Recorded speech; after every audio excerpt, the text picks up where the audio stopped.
letter from the other side until the 14th of October. So a number of weeks went past where we were at sea as to what the attitude was as to whether the trial should proceed on the 7th of November or not, or whether another adjournment would be sought today on a provisional basis. They then gave us a letter dated the 14th of October, and we responded to that letter in our letter dated also the 14th of October. My Lord, we have filed these letters in your Lordship's court file. Yes, I saw the letter from Mr. Tusini. Your letter and the reply to your letter from Mr. Tusini, yes. I only saw this morning for the first time, purely because of time. You sent yours through at 7:26 p.m. on Friday, and the letter from Mr. Tusini came at 1:47 p.m.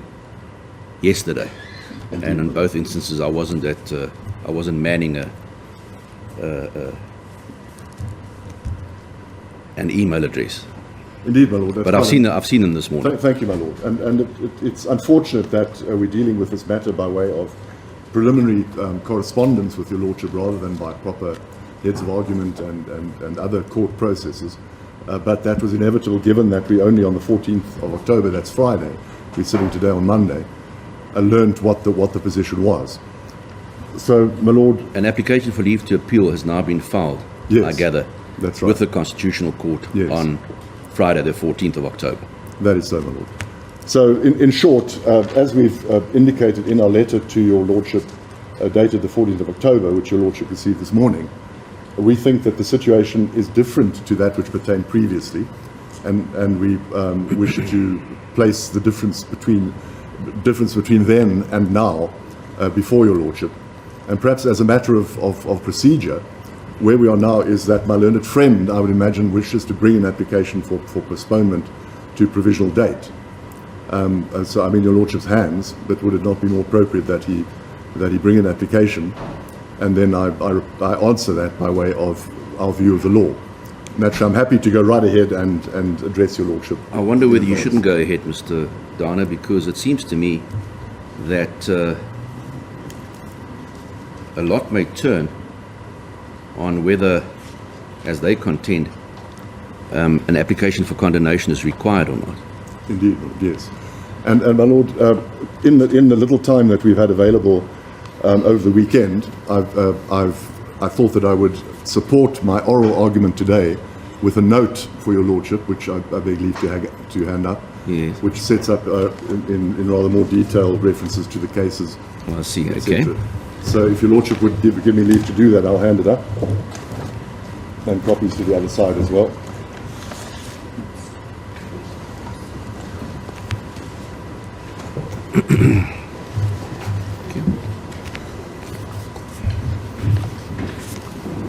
So, my Lord, let me just presage this by saying that to get to the place we want to be and to inform your Lordship fully as to what the position is relating to condemnation and suspension and what effect that has on today's proceedings, it may appear rather convoluted, but in the end I think the law is relatively simple, but it takes a bit of time to get there. Yeah. So I do apologize if we go around the houses, as it were, but it won't be too long. My Lord, what we say is that on page 1 of my note, that the state opposes the application, and we do so because we describe the process of section 17(2)(f), the appeal process, first to put it in its proper context, so that the court knows what it was dealing with and what the new application, which has now moved on from section 17(2)(f), what that application consists of and why it's different. So if you look at the cases of Leashing, my Lord, and Klute, mentioned at paragraphs 2 and 3 of our note, it's quite clear that, as Leashing said at paragraph 139, section 17(2)(f) is not intended to afford disappointed litigants a further attempt to procure relief that has already been refused. It is intended to enable the President to deal with a situation where otherwise injustice might result, and does not afford litigants a parallel appeal process in order to pursue additional bites at the proverbial appeal cherry. Klute took it further, and the court will remember that in Leashing 2, this is Leashing 2, Yes. the court left the question open as to whether a dismissal of an application for reconsideration to the president of the SCA, the court left that question open whether that decision was appealable to the CC, to the Constitutional Court, but assumed that, for the purposes of Leashing, that it was so. In Klute, the court took it further, the Constitutional Court, and there we quote at length from paragraphs 43, 44, and 45, again at 62 and 63, what the position is relating to such appeals, or such applications. In other words, an application for leave to appeal against the dismissal of the president of the SCA's ruling that the Section 72F appeal should not proceed, that the reconsideration should not be given. And in Klute, first of all, I wish to say, my Lord, that at paragraph 43, and overall, the court there, in summary, decided that appeals from the president of the SCA to the CC on this narrow Section 17.2F issue were not, there was no appeal in general, unless under very, very circumscribed and special circumstances.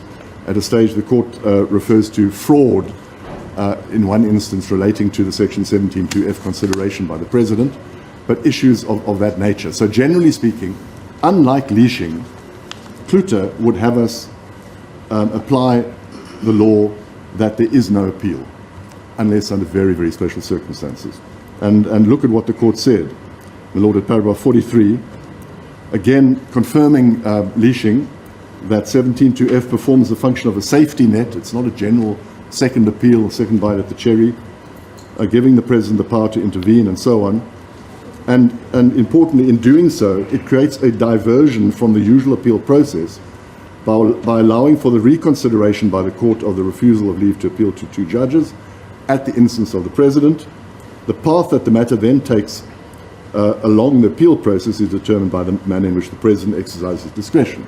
And then 44, in the event that the president exercises her discretion to refer the decision for reconsideration or variation to the court, the matter will then be heard by the Supreme Court of Appeal, will be reconsidered, and thereafter may be entertained by the full court of the Supreme Court of Appeal or dismissed once more. In the ordinary course, an appeal against a decision of the Supreme Court of Appeal dealing with the reconsideration may lie to this court, depending on whether it results in a reasoned judgment. Now, this is important at paragraph 45. In instances where the president does not refer the decision for reconsideration, such as in our case, my Lord, the matter would revert to the ordinary default appeal process. This would mean that the decision of the two judges refusing leave to appeal would stand as a final decision of the Supreme Court of Appeal, and appeal may lie to this court against the last reasoned judgment, and that, as the courts would have it, the last reasoned judgment is your lordship's judgment in this court, certainly on the merits of the matter, if not the merits of the matter read together with the leave to appeal judgment. So, and then if I could skip on to paragraph 62 in 62, and we're dealing now with Klute. On this approach, there is no possible prejudice to the litigant caused by this court not normally hearing appeals from the President's Section 17.2F decision once the President has made a Section 17.2F decision. The litigant has 15 days to approach this court to seek leave to appeal against the High Court decision.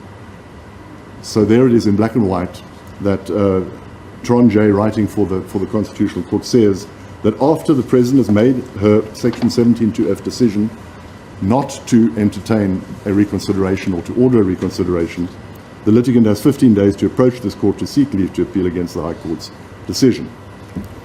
That decision by the President of the SCA was on the 20th of May, was it? 20th of May, yes, my Lord. Yes. Yes. And in this, the court is here adjudicating why it is that appeals don't usually lie from the President to the CC, And that is because there's no injustice. It's not necessary that that be so, because the usual appeal process kicks in, and litigants will be well suited to follow that process in all fairness, and we'll get to the conclusion just now. And that's obviously what the Constitutional Court had in mind Yes. in its order of the 23rd of September. Yes, my lord. Later in this note, we make the point, just to jump ahead, that my learned friends make the point that by some miracle of law, an interpretation which is extraordinary, they say that the content of the Court's order, saying that they're not going to, assuming that there is leave against the President's decision, assuming that, and not deciding it. And of course, on Klute, it's a proper decision to make, not to assume that there is a right of appeal from the President to the CC, because Klute has settled the matter in the terms that Klute has decided.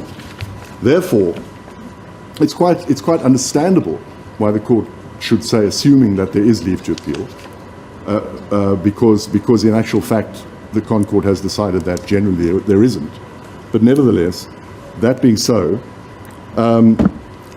the ordinary appeal process kicks in, and all the Court is doing we submit, humbly submit, my Lord, that when writing that in the order of the Constitutional Court, all the Court was saying is that's the law. And it is the law, because Klute has decided the law. And there's nothing unusual and it well explains why the Constitutional Court declined to order the President to reconsider, and or, more extraordinarily, to order, in accordance with my learned friend's application, to order the SCA to hear the matter, which would be yet another step.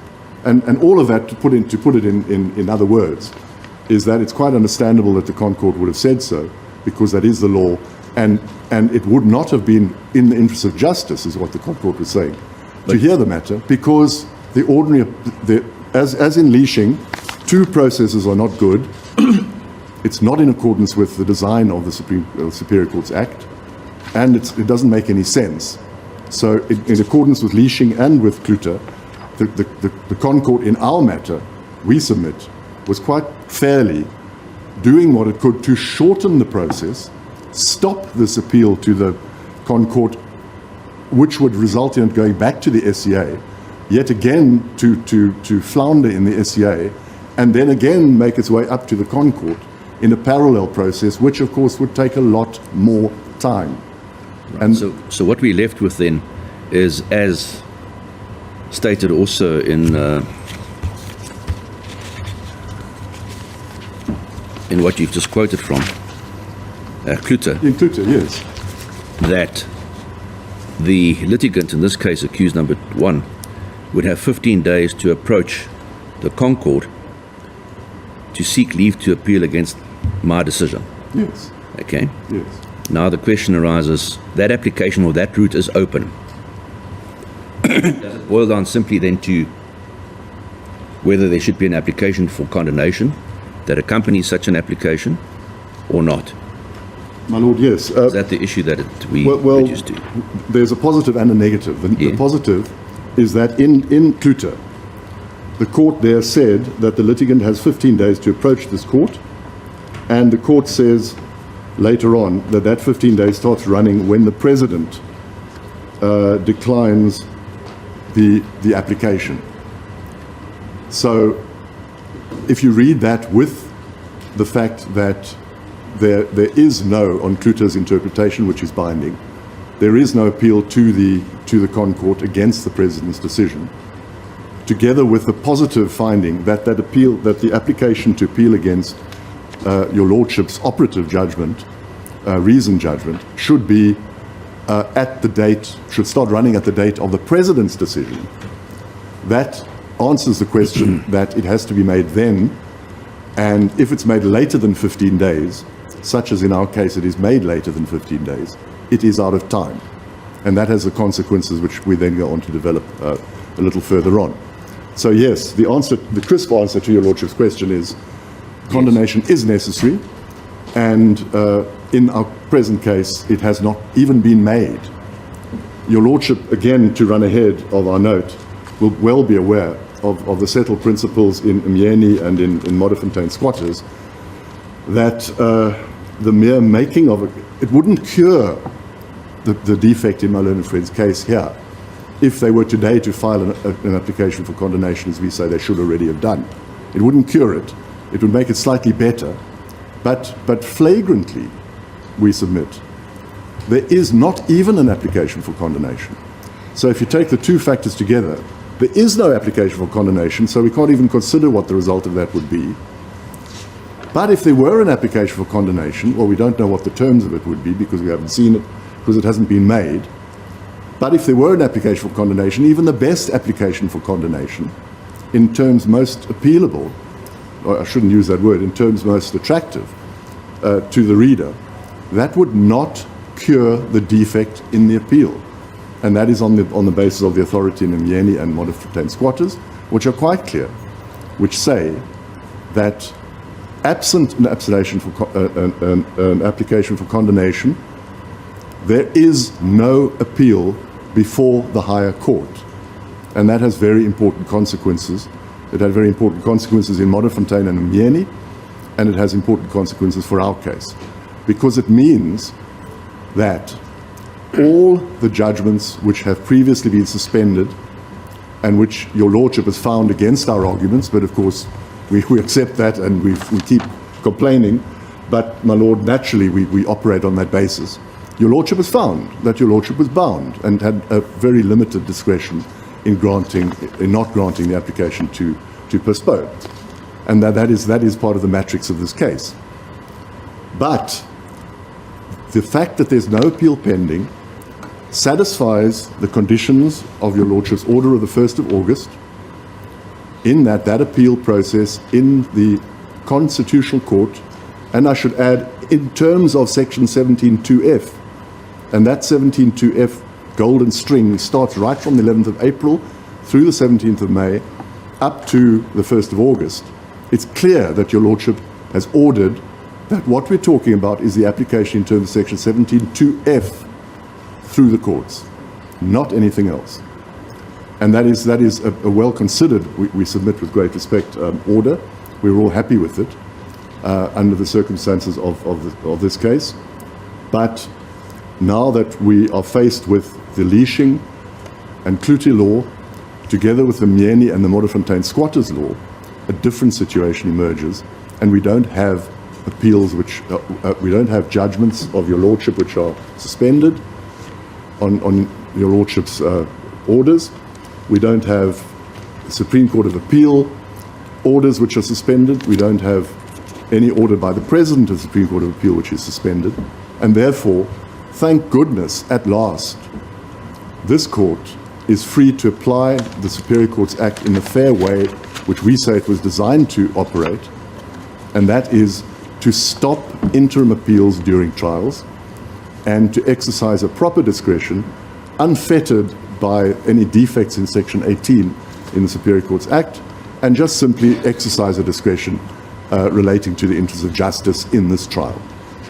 And we say, my lord, that again, salutary, happily, this court, in a very well-reasoned and properly considered judgment, with great respect, 2 judgments, has found that the application is ill-founded, that the prospects of success in it being overturned are ill-founded. The 2 judges of the Supreme Court of Appeal have found that also, as has the President of the SCA, in a limited sphere of Section 17.2f. And so we have your lordship's 2 judgments, 2 judges of the Supreme Court of Appeal and the President of the Supreme Court of Appeal read together with the dismissal of the application by the Constitutional Court.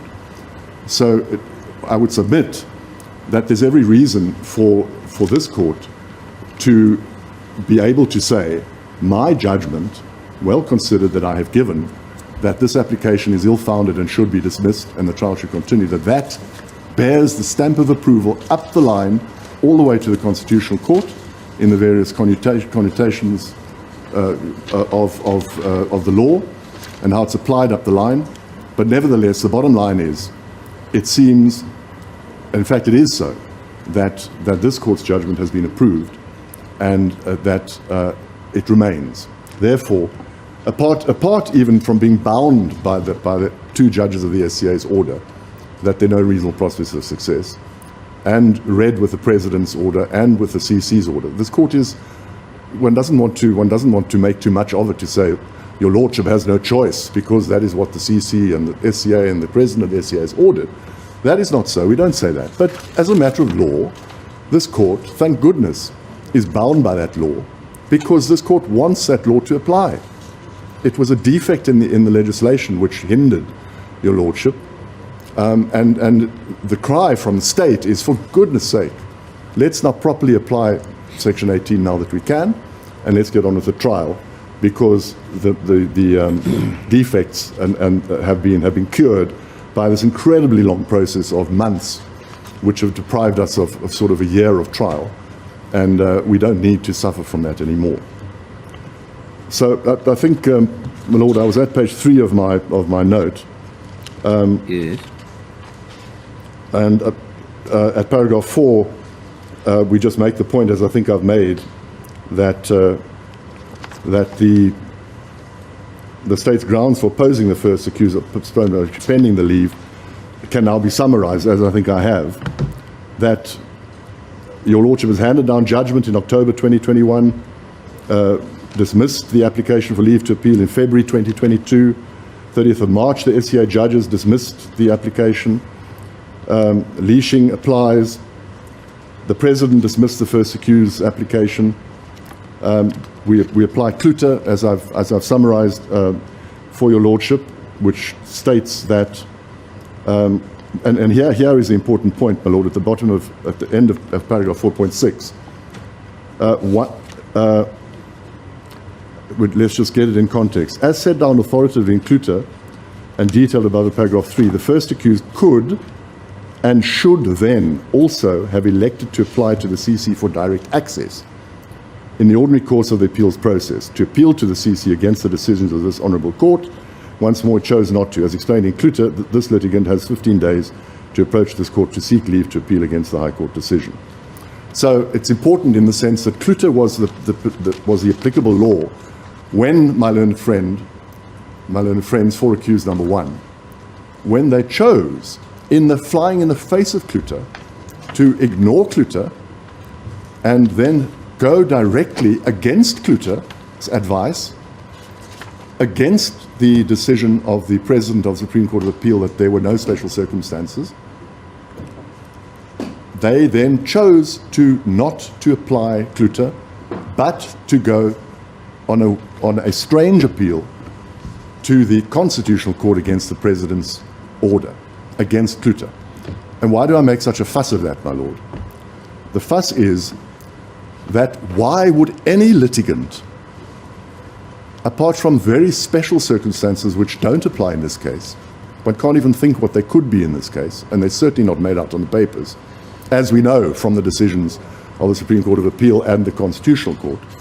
Nevertheless, why would any litigant seek to use that route and not apply on the merits against Your Lordship's two judgments, the one or the two or both, or both together is probably the best way of putting it. Why would they choose to do that and avoid an application on the merits to the Constitutional Court? We say, and we developed this argument in the interest of justice argument, we say that it doesn't appear that there could be any other reason other than that you want to avoid an early Constitutional Court final decision relating to the merits of Your Lordship's judgments.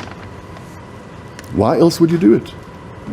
Because clearly they want to appeal against the merits, but they don't do it. Why is that? They don't want a final appeal judgment from the Constitutional Court because we submit they fear a final decision and that would then allow the trial to continue. And we've argued before that this is in line with what has come to be termed from this case and series of cases, the Stalingrad approach. Now, that's all very well. My learned friends say that they are entitled to apply the law and to use their rights which are given to them in the law. And naturally, that is so.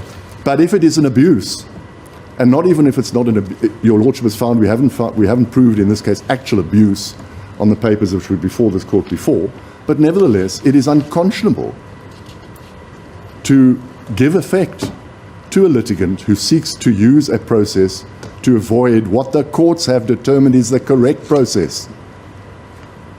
So this doesn't come as a surprise to my learned friends, suddenly now to be faced with having to apply for leave to appeal from your Lordship's judgments on the merits to the CC. They were told in Clute that that's what they must do, but they didn't.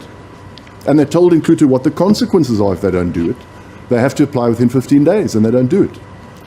So to allow that then to cause further postponements to provisional dates, to allow further applications to the Constitutional Court, doesn't accord with the interests of justice which your Lordship should take into account in the broad discretion which the court has, unfettered now by any law up the line, to just get things moving.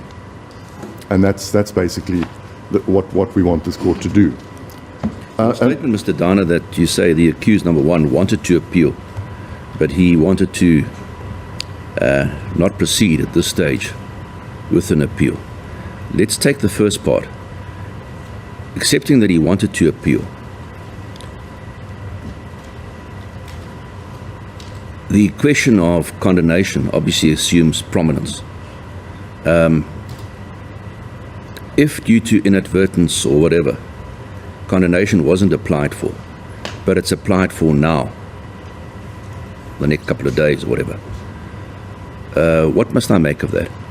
Well, I take great comfort from what the court said in Nyeni. Well, because there the court will remember that. Please draw my attention to the relevant paragraphs, Yes, because in the nature of things, because this all came late, Yes. I haven't had time to look at it, and I don't know whether Mr. Buthelezi has either, but I'll deal with that when I ask him. Yeah. It might be It's a very persuasive. It's 25 and 26, and we quote it at paragraph 14.14 of my note. 14.14. On page 8 to the end of 4.14. Sorry, Yes, 4.14. Mieni versus Organic Organization, the taxi. OTA case. Yes, indeed. Yes. And it's paragraphs 25 and 26. And the court will recall what the facts were in Mgeni. There, it all turned on the suspension of the applicable order which removed her from her directorships, I think. And if that order was suspended, then she could go back to being her director. It appeared in Mgeni that the application was late, the application to appeal was late, and it was 1 day late. So the SCA then, it was the Gauteng. This is Gauteng, Pretoria High Court. Yeah, Pretoria High Court in Gauteng. So that's even more relevant to this case, my lord, because your lordship is sitting in the High Court, as was the court in Nyeni. So they were faced then with 1 day late application for condemnation, which would make an enormous difference to the result of the case. Now, the court in Nyeni could have taken the view, as your lordship is now debating with me, but the application for condemnation up the line to the I think the Supreme Court of Appeal in that case is a day late. We don't know what the SCA is going to do, or the courts up the line are going to do with it, and it's not our duty, it's not our province to get involved in a decision about what the courts up the line are going to do. That's their problem, and therefore we're not going to exercise our discretion to allow this suspension to continue, and we'll order that the matter continue. Now, 1 day late, and so in other words, the grossness of the application for leave to appeal and condemnation being late wasn't really an issue. The fact is that absent condemnation being granted, the order remains suspended. So in our case, we say that your lordship should proceed in exercising this court's discretion on the basis that nothing is suspended. Whose judgment was this? It was Tom Number. Thank you. Thank you, my lord. I'm indebted to my learned friend. So that is the one interesting thing of Mnyeni. So in as much as it's attractive to say I'm not empowered and I don't wish to get involved with adjudications as to what the courts up the line will do, Mnyeni says you can. And that is as it affects the current case. It's not an attempt to exercise jurisdiction over the courts higher than we are. It's just an attempt to rule this court's own processes in relation to the law as this court interprets the law, which this court, of course, is quite entitled and well able to do. So there's nothing wrong with that. And it happened in Mnyeni and the other cases relating to the suspension of orders in the face of uncondoned appeals. The second important thing about Mnyeni is that the court there was quite happy to pronounce on the prospects of success of the application for condonation as it affected the court adjudicating this matter.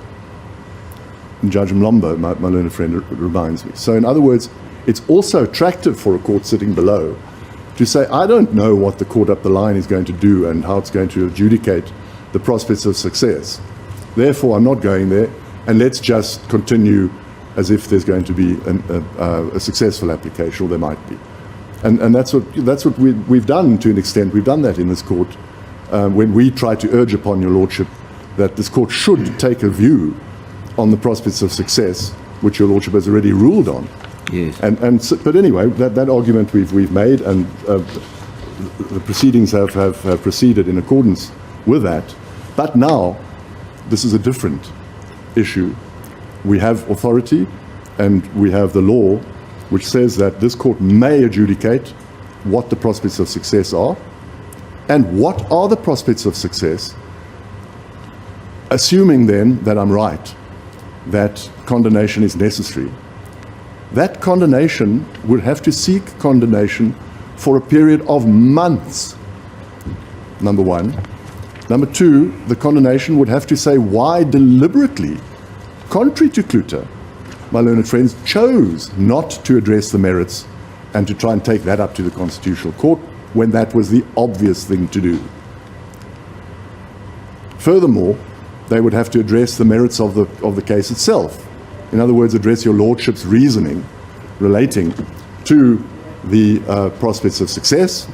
And this court has found emphatically that there are limited prospects of success. There are no prospects of success. There are no reasonable prospects of success, such as to trigger a successful application for leave to appeal.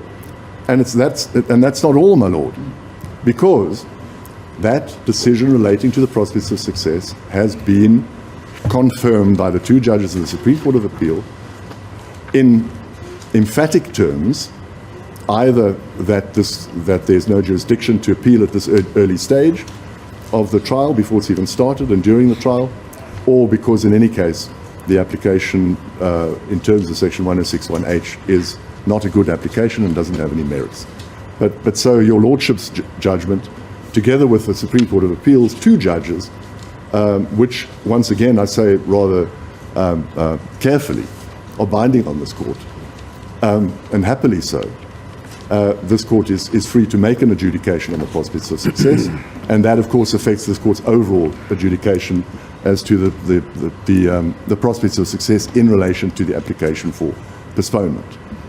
So that's a very long way around of I think, I would submit, explaining the law, which might appear to be very complicated, but in fact is very simple.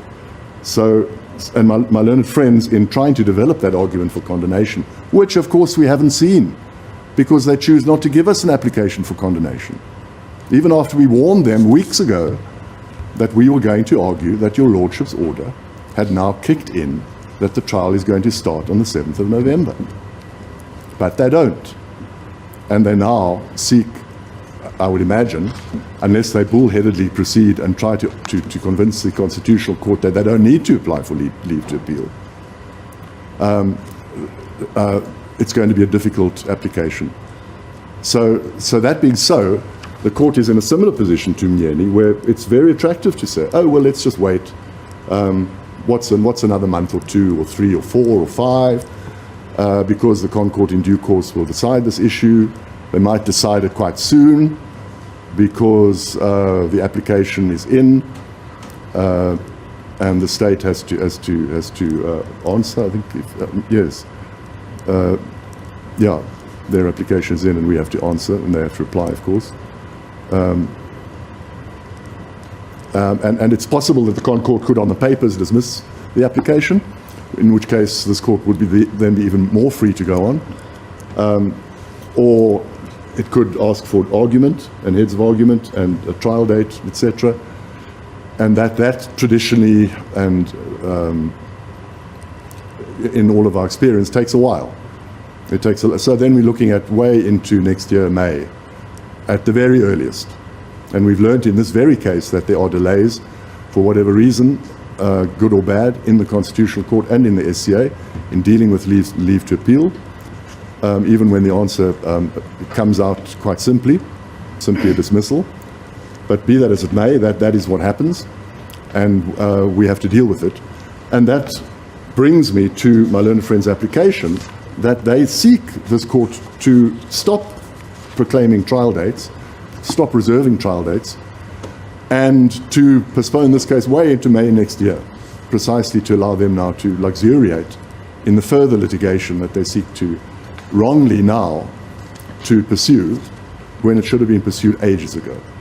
If they'd launched, instead of the Section 17(2)(f) appeal to the President, rather to the President, and gone directly from the final judgment of the two judges of the Supreme Court of Appeal directly to the CC, way back at the beginning of last year. No, the beginning of this year. We would be a long way further in this trial, and we would have greater certainty as to the law relating to interference in trial proceedings too early, resulting in Stalingrad and dismay amongst members of the public and anyone who has reasoned views of the operation of the law. And we, and with great respect, my Lord, this court has done all it can to try and prevent that. And fortunately, we're now in a position where we can now prevent it from going any further.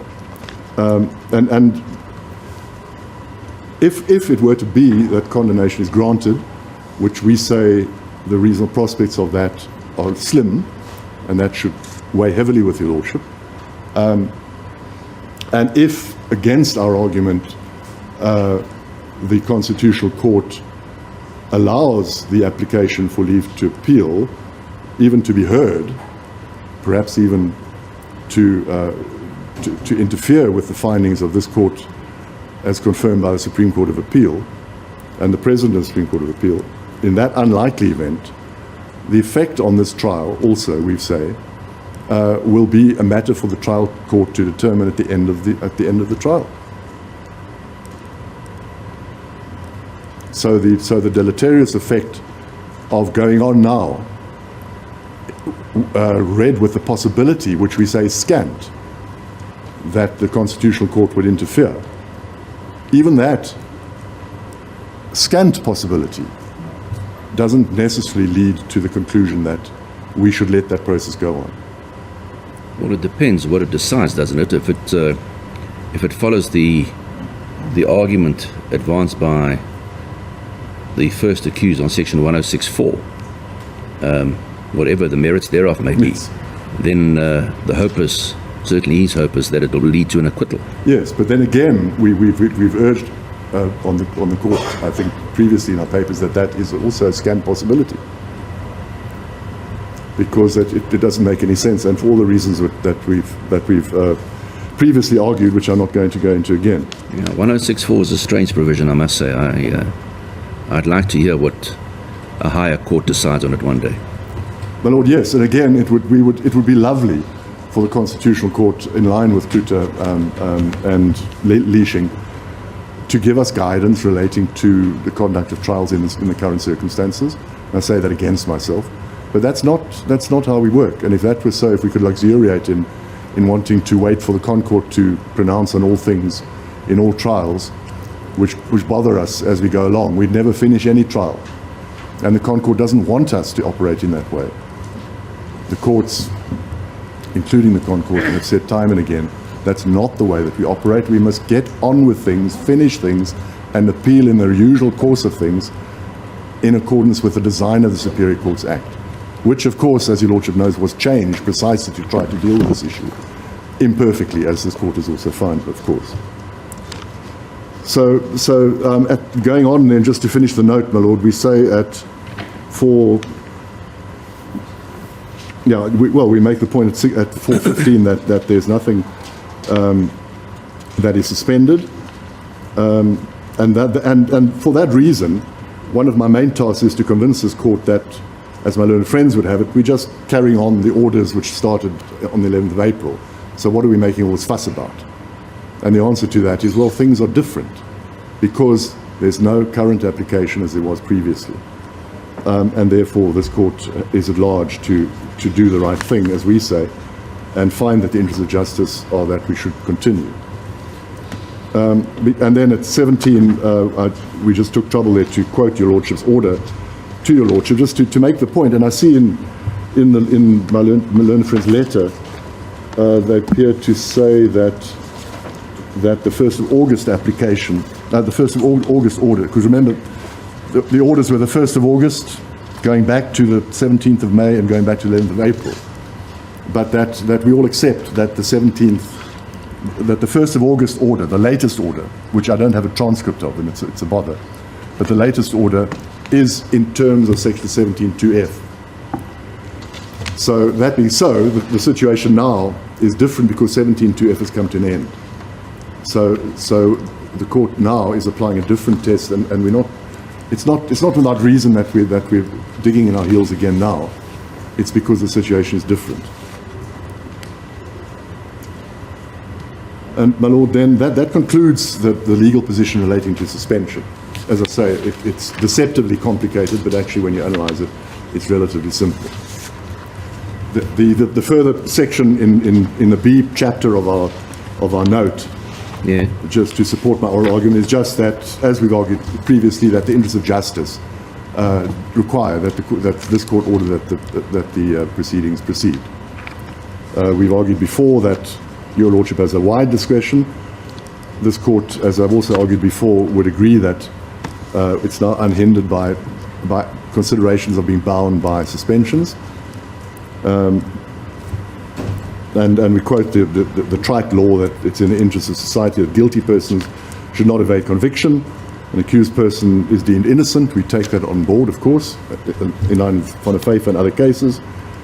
And the effect of the refusal to adjourn on the constitutional rights of an accused must be considered. And once again, I know, my Lord, your Lordship, it has bothered your Lordship previously that why to cut off now the appeal, or to order the trial to proceed, in a sense cuts off an appeal process which is the right of an accused person, and that you're denying his right to appeal. Well, when you have conduct which we say is egregious, calculated to avoid final decisions, then that has to be thrown into the pot, and that somewhat attenuates the accused's cry that you're preventing my rights of appeal and you're interfering with my constitutional right. And in any case, now that, my Lord, that your Lordship's judgments are not suspended and that the Supreme Court of Appeal judgments are not suspended, we know that our courts, up to the highest courts, recognize that appeal processes must be exercised at the correct time. It's in line with the Superior Courts Act, it's in line with the Criminal Procedure Act, it's in line with the design of the Superior Courts Act to exclude the Criminal Procedure Act. But so in other words, to say my right of appeal has been taken away from me because I can't do it now is not an argument, because our law regulates when that right of appeal must be exercised, and it says it's at the end of the case after a conviction, if there is a conviction. So that argument has now full force, that it's not an argument to say that you're depriving me of a rights of appeal. You've got your rights of appeal, but the law says you must just wait.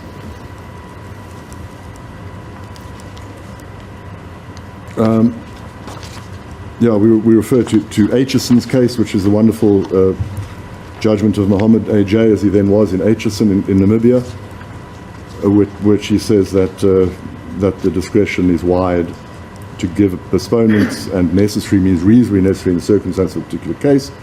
An expedient refers to what is advantageous, proper, or suitable to the case, judicious. And that's really sensible and trite law.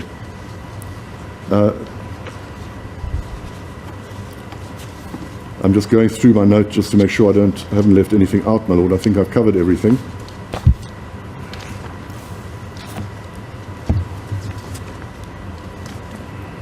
I've said everything in paragraph 17. We reiterate that that the current application is out of time.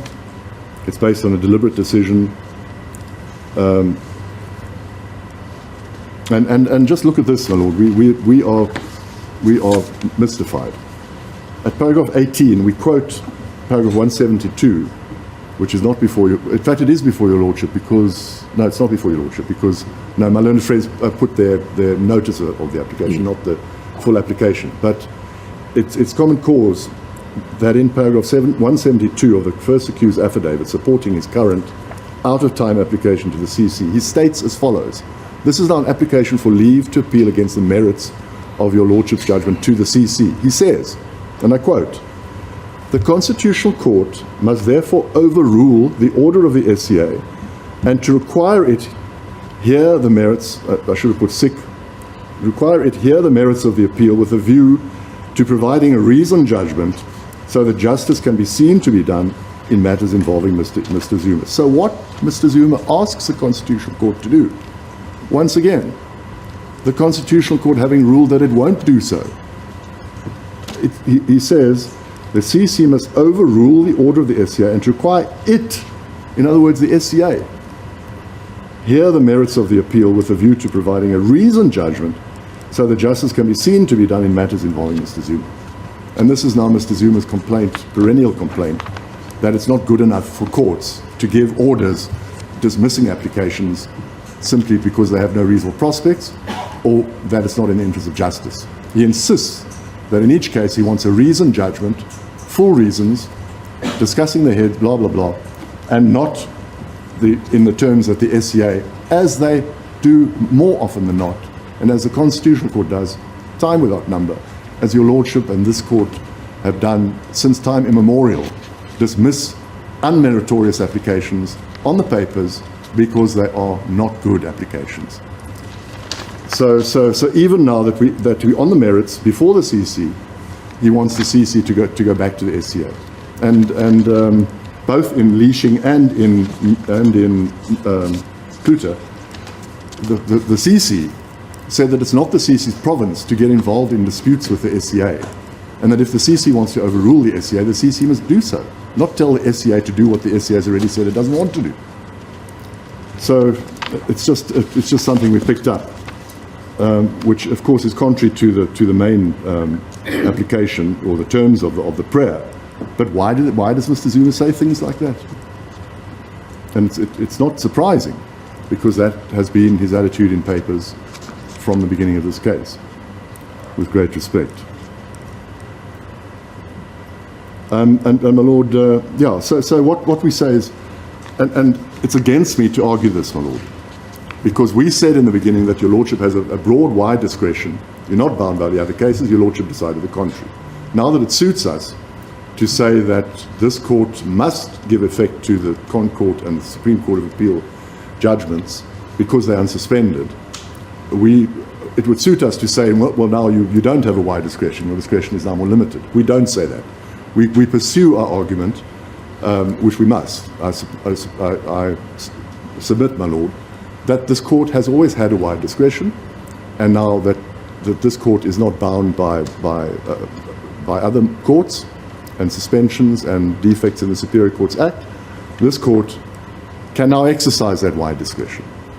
And we say that the court should exercise it in our favor and let the trial just proceed, as this court has already provisionally determined, so it's nothing new. My learned friends, in the face of that order, simply write letters. Don't bring applications either to this court or to the Constitutional Court for condemnation. and want to refer it back to the SCA, etc. So we're not happy. And my Lord, in reading through the cases, we picked up Judge Compepi's remarks, Justice Compepi's remarks in Zuma, here paragraph 21. Oddly enough, Zuma versus Secretary of the Judicial Commission in the CC, that like all things in life, like the best of times, litigation must at some point come to an end. You can't carry on and on and on forever. And Klute repeated that, Judge Tron in Klute repeated that, where she said that the fact that you cut out the 17.2F application for leave to appeal to the Concord, the fact that you cut that out and say that in general you can't do that, it's not unfair, because at the end of the day, that application, without that little intermediate application to the Concord relating to 17.2F, there's nothing wrong with it, but because there is an ordinary appeals process, and that it entails orders from the trial court, the two SCA judges, the president of the SCA and the CC will be involved, and it's perfectly fair and non-prejudicial to say that the matter's come to an end. And that's what we're trying to do in this case, is to end the pre-trial litigation and just get on with the evidence. My Lord, I must just also address one further question, which is not in our note, and that is that my learned friends in the letter to your Lordship say that they're going to bring another application to remove me. Our answer to that is that this court has ruled on that, and whether or not any judgments up the line are suspended or not relating to title, if they're suspended, well then the previous position pertains that I have title, because I have always had title. If they're not suspended, well then your Lordship has in any case ruled that I have title. So we take exception. We note that it's been done. We take exception, but I will be here going on, unless your Lordship, of course, orders it raises. I saw it, and it raises some concern with me, because obviously they now proceeding on a slightly different basis, and that is that there's this private prosecution. Yes. That's pending. Now,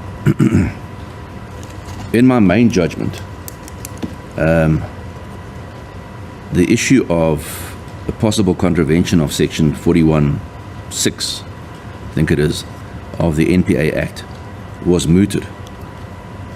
And I dealt with it as one of the 14 grounds.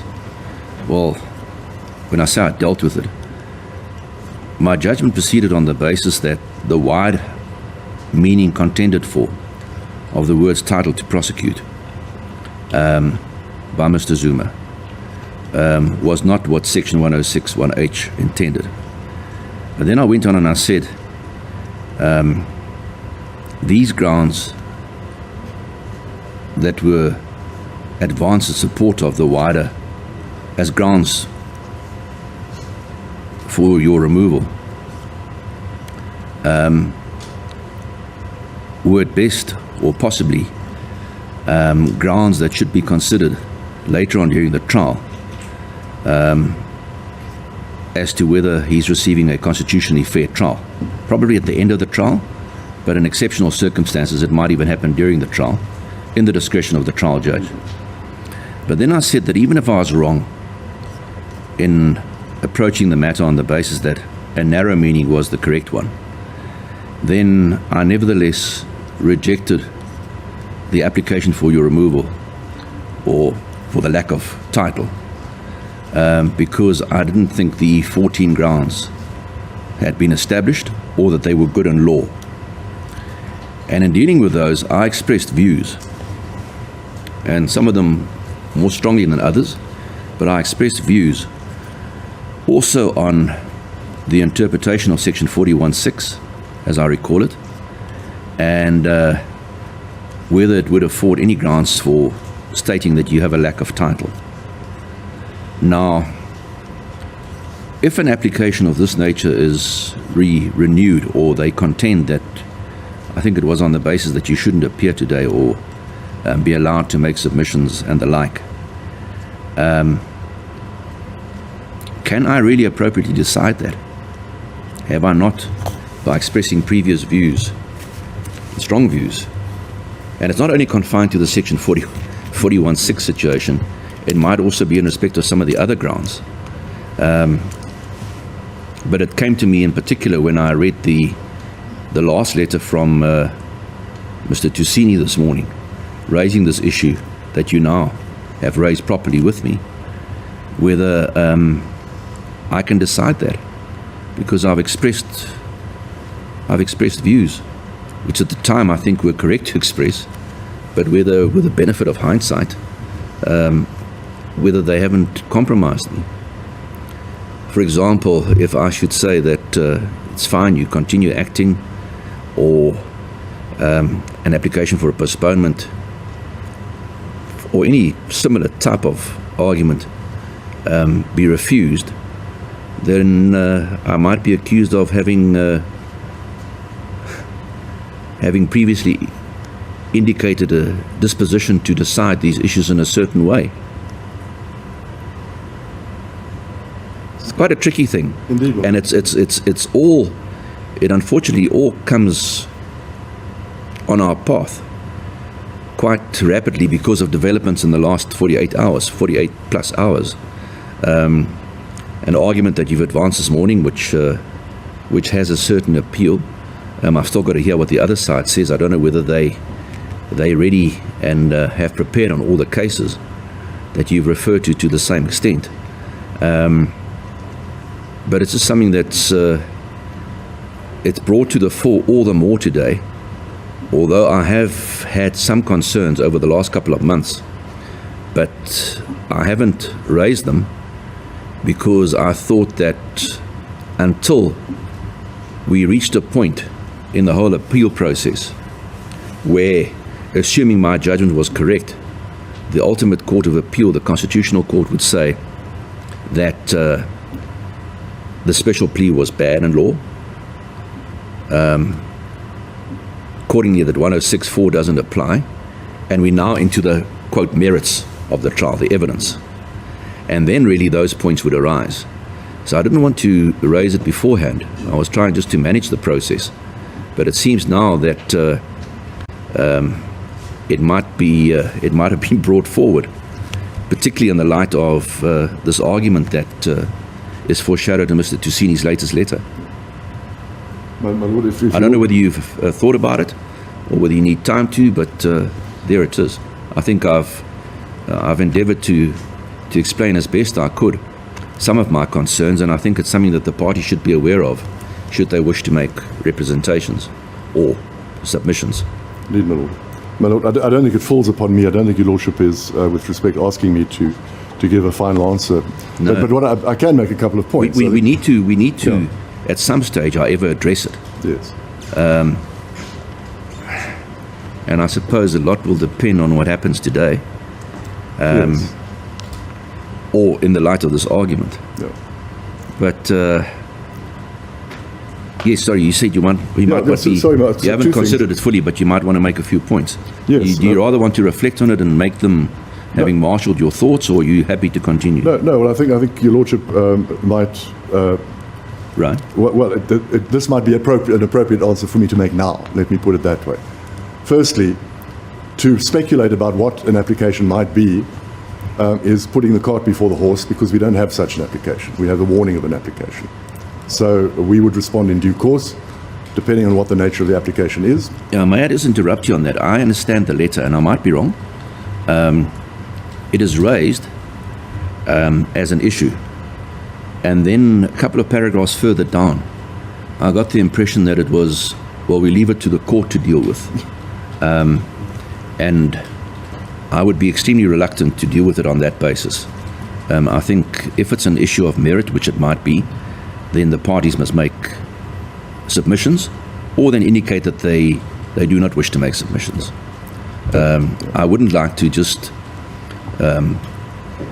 having a debate with myself, wanting to decide that issue. I think it's deserving of a lot more attention. Absolutely. And it's an important trial. Well, all trials are important, but this is an important trial, and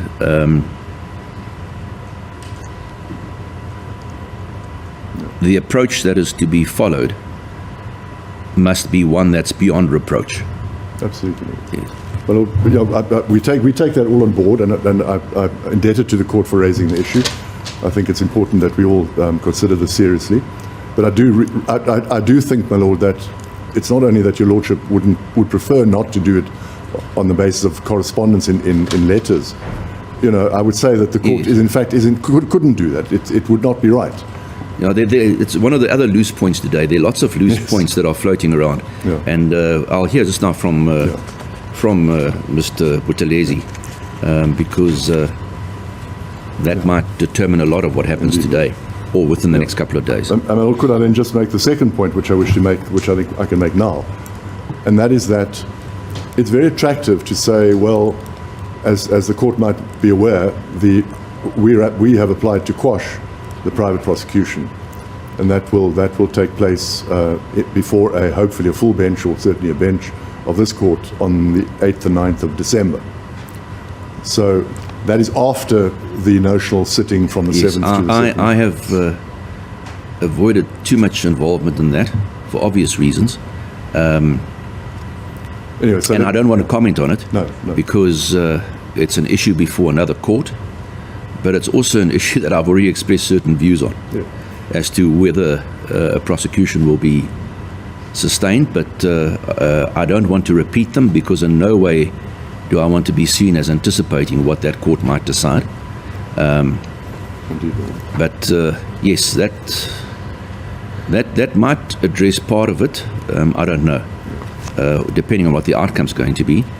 But there's still also the other grounds, the other remaining 13 grounds on which I also express certain views. The argument as to whether your lordship or not was correct to express those views is confined to the merits of your lordship's judgments, which we've dealt with and other courts have dealt with. So I don't think that is proper, that this court should have addressed those issues, because it was relevant, we submit, to the issues at stake at the time. But just lastly, my comment in this respect is that this court is dealing now with an application for postponement.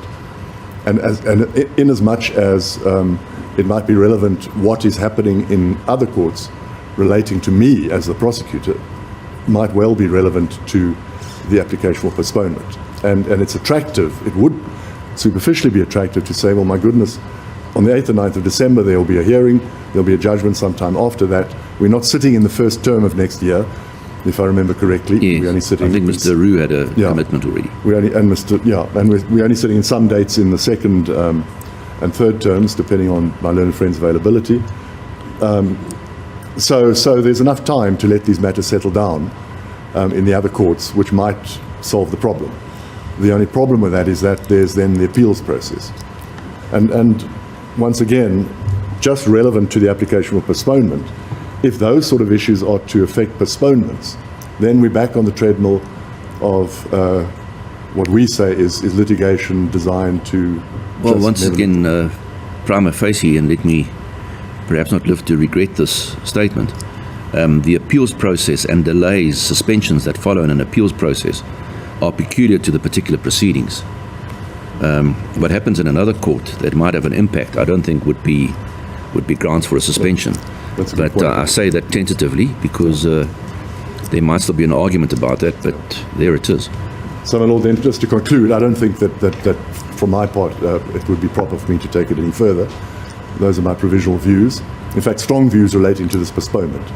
Yes. So we urge your lordship to take into account what we've said, and if necessary, I'll reply to my learned friend. Yes. Mr. Buthelezi, are you ready to start now? Do you want Indeed, to? my lord. Okay. Thank you. My lord, There's quite a lot that's been raised this morning. I don't know to what extent are you we'll deal with it in its core bits, my lord. Okay. The first one, we've got to start where we left off, my lord.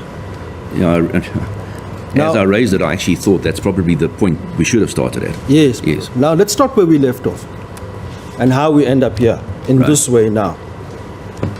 And I'm going to address this point to you first, my lord. I'd like to believe at the last postponement, I was the one appearing and doing that postponement. two things. We agreed firstly that the accused didn't need to be here because the purpose of today would be to address administrative issues in as far as whether we resume on the 7th of November or what is the outcome of the processes from the higher courts. Yeah, certainly in my mind, I was hoping that the procedures on appeal would have been finalized. Yes. If the appeal was, leave to appeal was granted, then today would have just been a postponement pending that hearing. Thank you, Mike. If leave to appeal was refused and the process had been exhausted, then I would have said to the parties today, second accused, you must get your representative across from France for the date in November. State, you must start getting your witnesses lined up for the 7th of November. That's the sort of Now, two sides of the coin that I was looking at. it was not my intention to start at this point, my lord, but I have to bring you to this point first because what the state has now done is put your lordship in a very precarious position in what they've done this morning. In particular, I'll tell you why. The time now is just over an hour since we started. And we've had arguments about Mr. Zuma, quotation of his affidavits in the Concord, in his absence in a criminal matter. It was not the intention of today to run criminal proceedings in the absence of the accused. Mr. Downer has now run an entire argument, okay, impugning the accused. If I can tell you what of the words he's used against the accused. I don't know how many times he used Stalingrad. He's gone and said, we're stalling the matter. And he even gone as far as accused him of egregious conduct in his absence in a criminal matter. Now, What are you saying the then? point I'm saying to you, Lord, my lord, is that it should have never happened to begin with, because it was incumbent on you, my lord, to say you've now gone beyond what the intended purpose of today is. Because if the arguments you want to make before me go directly and speak to an accused's right to appeal, then we adjourn the matter, bring the accused here, then you proceed. That's the first point. Yes. The second point. Yes, sorry? The second point. On what basis are these submissions made? There is no postponement application before your lordship. On what basis must we now answer to these authorities that they all of a sudden have been recited before the court? Because what happened prior to today? Your lordship arrives this morning and says, oh, I see there was an exchange of correspondence. How does that happen? Historically, in this matter, when this matter started in May 2021, it has been the practice between all sides to write to the judge and state their positions ahead of the matter being heard. Either your lordship responds or doesn't respond. Unfortunately, in this instance, our letter came out on a Friday afternoon. They responded and we responded again on a Sunday. Nothing in those letters was to say, your lordship is to take a certain position with regards to certain issues. Everybody ventilated their side. And where does the letter of the 14th come from? It comes from Mr. Downer's letter that was issued on the 29th of September, where he wrote to your lordship and said, oh, the Concourt has decided they've dismissed them. We'll get to that point. Therefore, the matter must proceed. We hadn't filed our application by then, and we waited to file our application within the time that we needed to file the application. Then we filed the application and we communicated our stance with regards to the issue. Now, your lordship only picks up the issues this morning. Rightly so, because as far as today was concerned, this was a status meeting where we tell you what we've done, they tell us what their views on that are, your lordship decides. Instead, we've come to this morning and been subjected to an entire legal argument on a non-existent application. That, my lord, and the fact that it's been done in the absence of the accused now speaks to the Section 35 rights that of the accused that have now been jeopardized in this matter. Now, Before, Just in fairness on that, Yes, madam. Mr. Downer did indicate at the start that he thought that there would be, he anticipates an application for a postponement from you. And he raised with me whether the argument should start with him or with you. And it seemed to me at the time, just from some of the correspondence, and the question of whether the now appeal, the application for leave to appeal that was filed on Friday, whether it should be accompanied by an application for condonation or not, was an issue that was germane to that question. And it's on that basis that I thought, well, we might as well hear that argument. You'll be able to reply to it. And if what he contemplated, because that's how I understood it from the correspondence, that there would be an application for a postponement, we would have to wait and see. Your point, as I understood it from the correspondence, was there's an appeal pending. Therefore, Section 18(1) of the Superior Courts Act.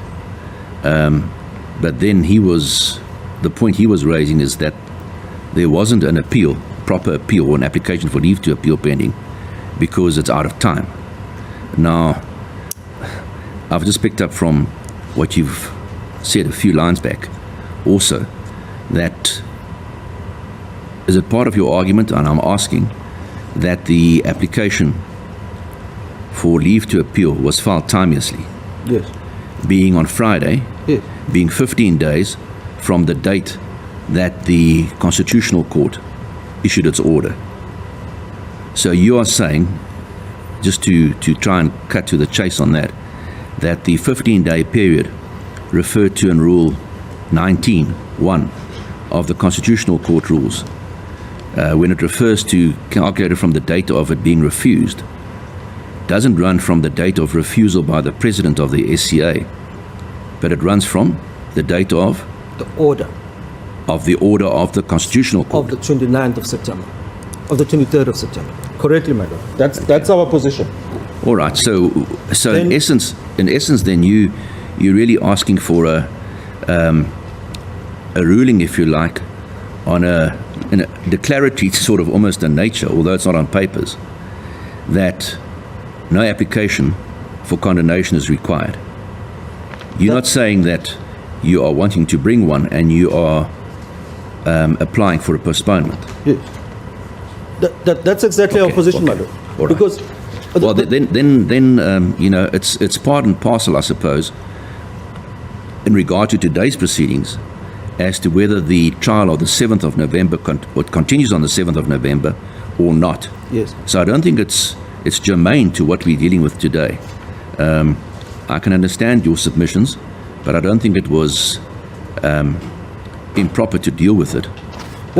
And if you're feeling, because your last submission now was you feel that the Section 35 rights have been imperiled or threatened, I don't think those were either of the words you used. Compromised, was it? Or whatever word you used. But anyhow, you feel they were implicated. Procedure. Are you saying then that this matter shouldn't proceed any further today, this argument? not yet, madam. That wasn't the nature of my submission. I was see. flagging it because it's not. It was not my core submission. My core submission is one, based on your first question to Mr. Downer this morning. The issue turns on condonation. The issue then becomes, were we supposed to file a condonation application or not? We have not filed a condonation application because we did not need to file a condonation application. And if we follow Mr. Downer's flawed logic, it tells you this. He's misquoting of Kluter. It tells you what this is how it should have played out. On the date that the president of the SCA refused to reconsider the 17 or dismiss the 17(2)F application. That was the 20th of May. 20th of May. Two things should have happened. We should have filed an application to the Con Court appealing the 17(2)F application simultaneously with an application appealing your judgment. That's an absurd proposition, my lord, with respect. Because how would the Constitutional Court, and all of these flawed submissions that Mr. Downer makes with respect stem from his not reading the order. Because if you read the order of the of the 23rd of September. And for the sake of completeness, I will, my lord. It says the following. In the second paragraph, it says this.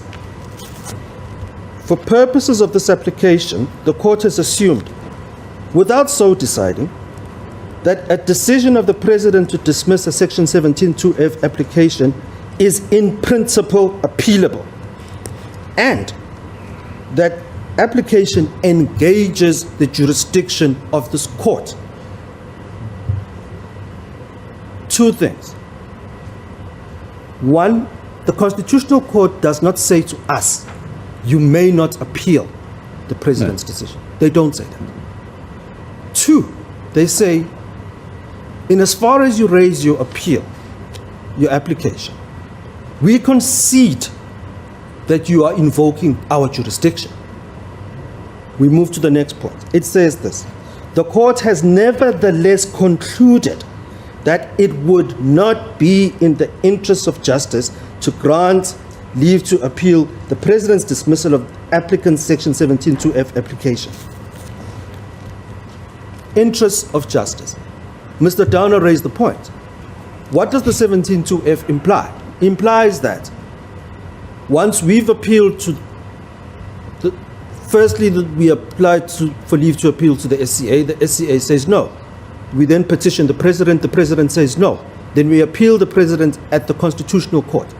Two things there.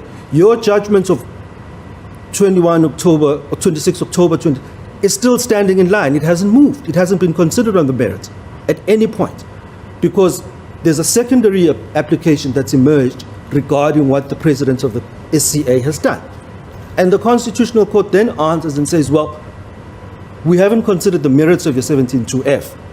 In the interests of justice, this is what they say. Having regard to the fact, and I place emphasis on the word fact, that the applicant would be entitled, another emphasis on entitled, to seek leave from this court to appeal the High Court's judgment to this court. Now, the Constitutional Court order that Mr. Downer seemingly has not read says, having regard to the fact. This they say in September, and he now tells us we should have appealed in May. So I'm thinking, with respect, my lord, the entire calculation of how condemnation would arise is erroneous, with respect, because we could not file one application to the Constitutional Court appealing the President's 17(2)(f) decision, and at the same time appealing your judgment in the 106(1)(h). What's the Constitutional Court supposed to do with those two applications? Because your application is what the 17(2)(f) application is about. How can they consider your 106 application separate to the 17(2)(f)?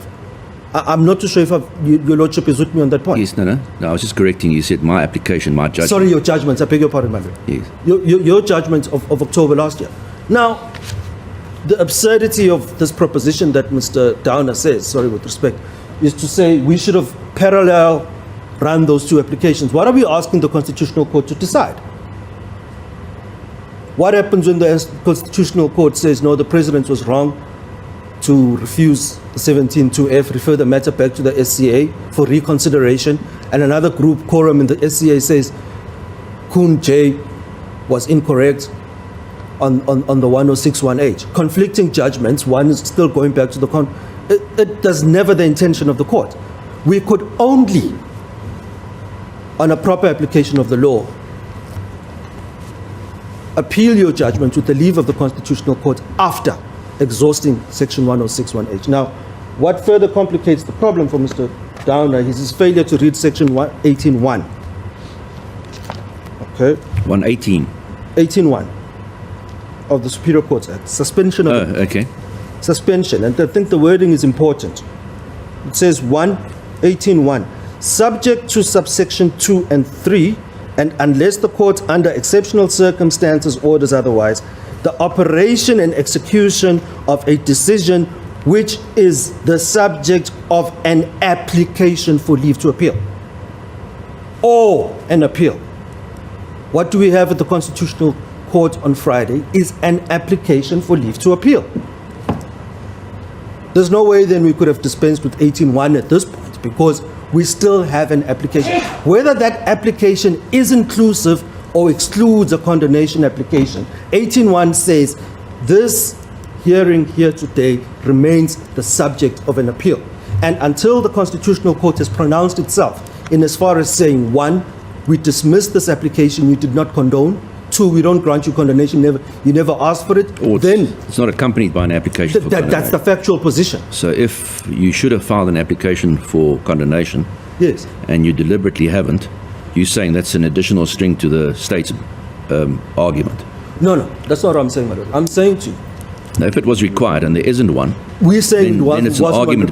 Yes. No, I understand you saying Yes. that there isn't one required. Yes, my lord. But if the Constitutional Court was to find that there is one required, Yes. and there isn't one, well, then the application for leave to appeal will be dismissed. Yes, indeed.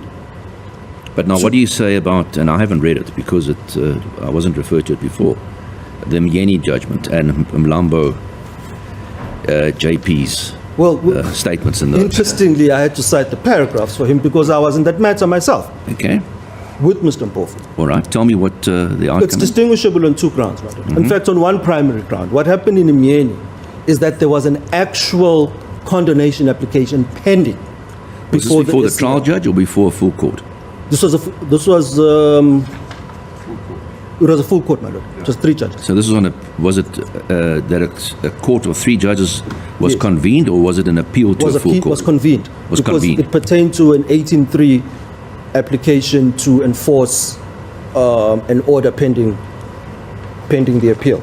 Yeah. I've got personal knowledge of the matter. Now, 2 things which don't find application here. Yeah. In that matter, there was an actual condonation application for the late filing of the application, which was filed 1 day out of time. We say that does not arise in this matter because there is no out of time filing of an application. So many principles do not apply. And what those principles say in that matter is a simple point. It says, when you have filed a condonation application, what sits before the court then is actually not an application for leave to appeal. Prima facie, it is an application for condonation. And until you make it past the hurdle of condonation, only then would you have certainty to know as to whether you have an appeal before that court or you don't. Can't be applied here. On the basis that your argument that no application for condonation is required. Yes, indeed, madam. If an application for condonation is required, then it would apply, Then it kicks in there. right? That's the only stuff. And, Yes. and that's the basis we say the reliance on Mjeni is also misplaced. That means we're back again to this point of, is an application for condonation required? No, it's not. That's No, no, our no, submission. No, no, If that's Mr. I Downer's understand your argument- submission, Yes. but I'm asking, we back to that point. That's the Yes. decisive issue. Yes. What he should be doing, if that is their case, they must file their papers in the Constitutional Court and raise that point there. And tell us there in the Constitutional Court on what basis the Constitutional Court must refuse to hear us. But this court cannot now make a determination, and the jurisdiction of this court is limited in that regard, to make a determination once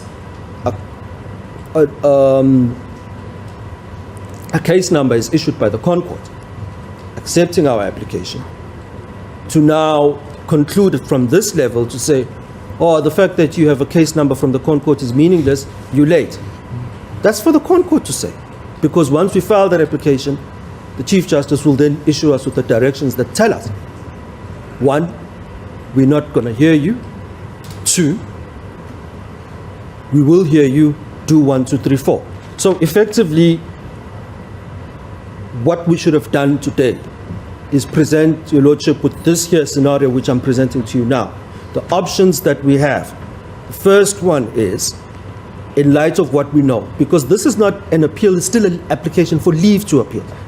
So the scenarios present themselves in this way. Scenario 1, leave to appeal is refused. What does that mean? end of the road for us. We come back to this court, we set a trial date. 2, leave to appeal is granted. The application is heard. The application is dismissed. Brings us back to the same route, we come back to this court, we set a trial date. Option 3, leave is granted. Application is heard and granted. Brings us back here to come tell your lordship that we've prevailed in the 1061H. Mr. Downer is stripped of his title to prosecute. Then we must make a determination on whether we proceed in terms of 1064 or we proceed the normal trial in Mr. Downer's absence. Now, the 1064 surely would then be decided by the Concord. They could not. So if you go back to Porritt, that was the point in Porritt. And Porritt... it was in the court our quo it arose. Yes. It fell away in the SCA in the judgment SCA. because the special plea, as I term it, was refused. But the point I'm saying is that it doesn't always follow that if you are granted 1061H, that it automatically equals to 1064. So that's the point I'm making about Porritt. No, I understand that, but Yes. I understood the appeal from my judgment to include that point. Yes, it does. That once what Mr. Zuma is saying, that if the 1061H plea was to succeed, he'd be entitled to an acquittal. It's implicit. It's implicit, and I'm saying it's not automatic. Okay? Yeah, it's not automatic. I'm just saying it doesn't necessarily follow that by your success in 1061H automatically means you are acquitted in terms of 1064. That's not our reading of the legislation. It says 1064 comes into play, you may be acquitted. The court may still exercise its discretion. Now, anyway, that's a diversion, my lord. But anyway, so I think I've dealt with the core of the issue. And the core of the issue is, 1, there's no condonation required. In as far as Clutie is concerned, if he wants to invoke Clutie... Yes, you said Clutie was not correctly quoted. No, it's not correctly quoted, and I'll tell you what happened. Because Clutie says, you've got 15 days, and we complied with the 15 days to the Constitutional Court after the 17.2F dismissal. So we've never been out of time in any of the applications. We've never condoned a single application in any of the appeal process. But is that correct? Just look at, have you got it there, Rule 19.2 of the Constitutional Court Rules.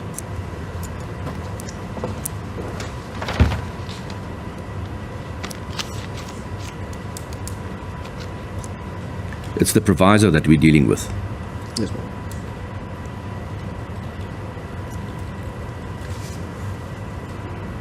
Yes, ma'am. Provided that where the President has refused leave to appeal, the period prescribed in this rule shall run from the date of the order refusing leave. Leave being refused by the President, or leave being refused by the Constitutional Court. We don't hold the same view, Madam, because the President, we didn't seek Well, no, leave. no, that's why I'm asking. No, we didn't seek leave from the President. We've never sought leave from the President. What we sought from the President was a variation or a reconsideration. Sorry, the order was from the President. You sought an order.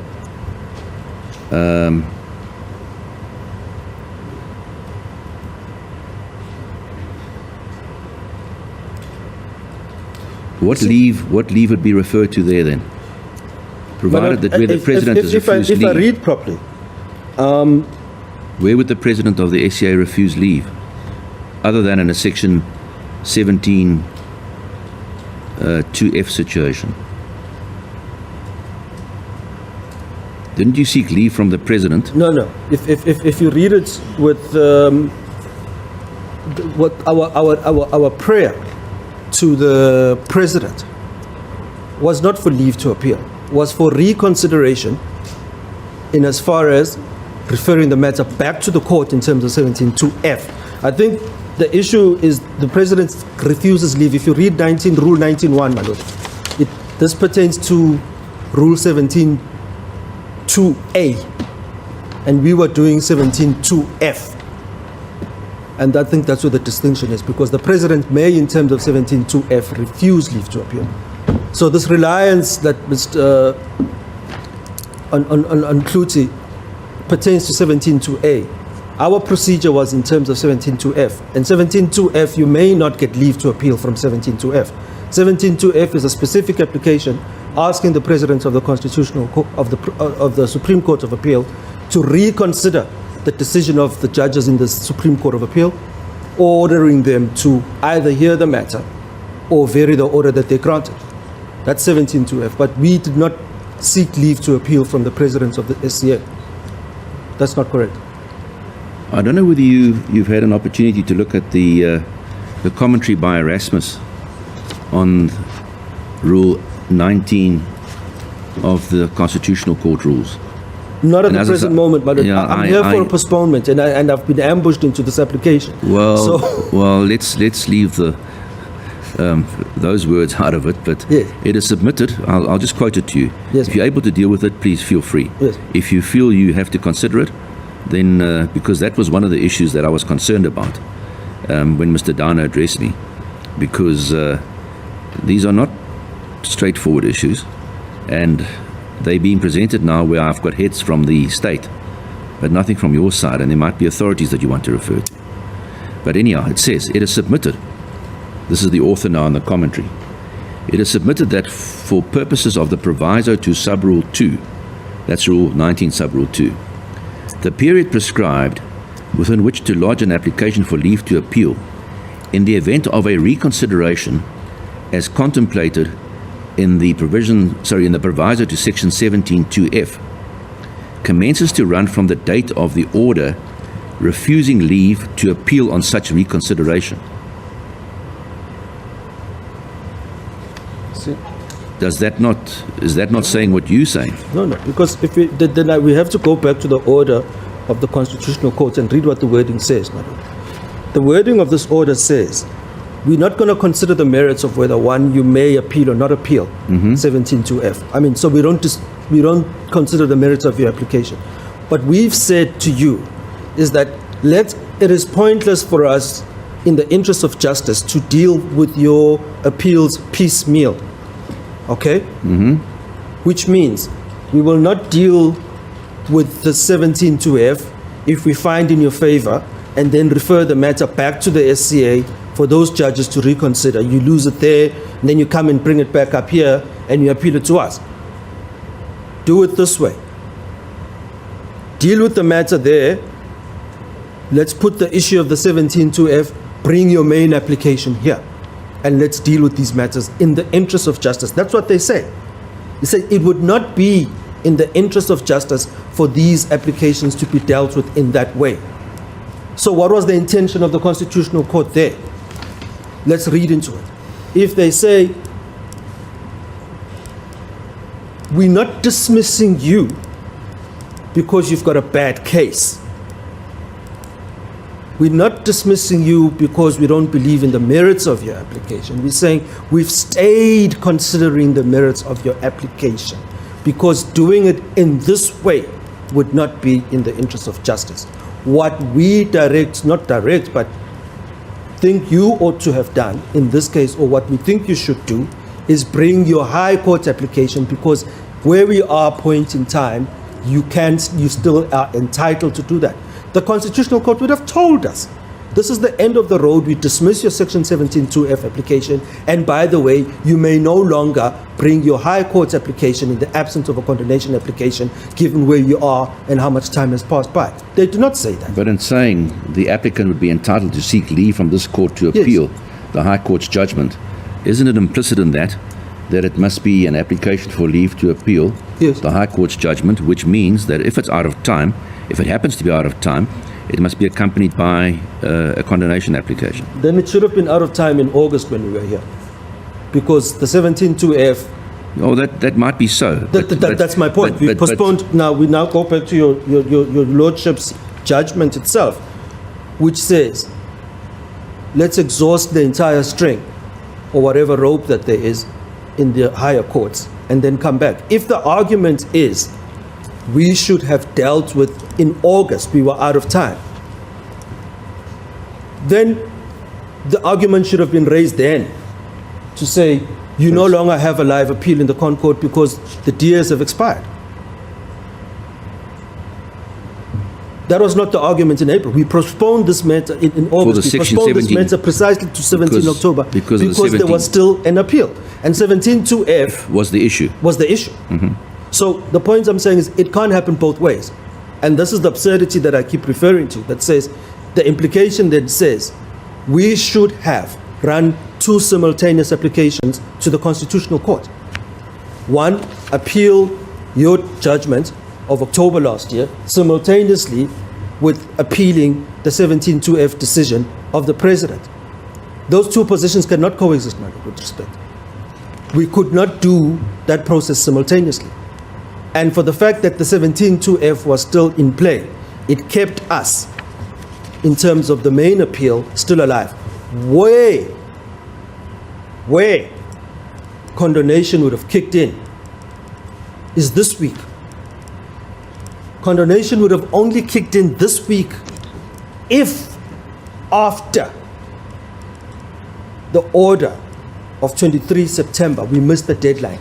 Then any subsequent process that we would have initiated with the Constitutional Court would have been subject to condonation. While we had that window post the order, nothing triggered condonation. I've got no further submissions, madam. I don't know whether you need me to address you in another question.